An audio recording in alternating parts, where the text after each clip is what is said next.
So just a little quick video to show you how to reinstall the distributor on a 351 Windsor. So if you put your finger over spark plug number 1 and you turn it around to TDC, you'll feel when it's on its compression stroke. Once you've done that, you can feel this with a screwdriver.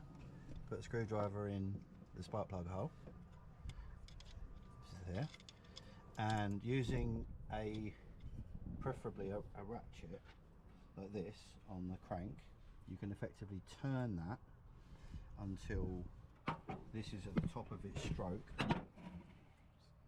This is at the top of its stroke and lined up. And I don't know how well you'll be able to see this on the camera, but if you look down there at the timing mark, you'll see that that's at 0 on the timing mark there.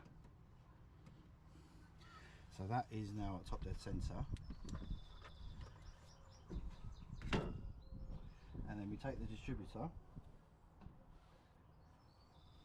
Now position in spark plug number 1 is marked here at the back, so it's usually right at the back, just to the right of the distributor cap clamp here.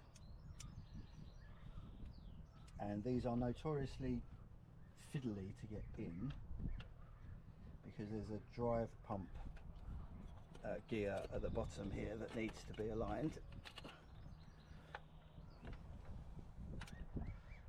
Sort this out because I've got in a tangle.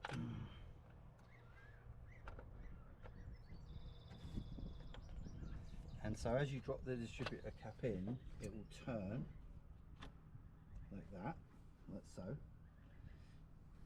And as you can see, that's probably a little bit too far, so we'll take that back out and turn that round a tooth,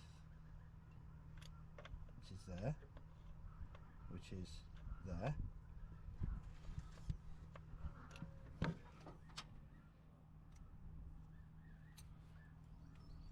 And then to get that to seat, what we need is you can do it on your own, but if you then start turning this, and you can see down there that the distributor has dropped in. Okay, and that is how you get a distributor in a 351 Windsor.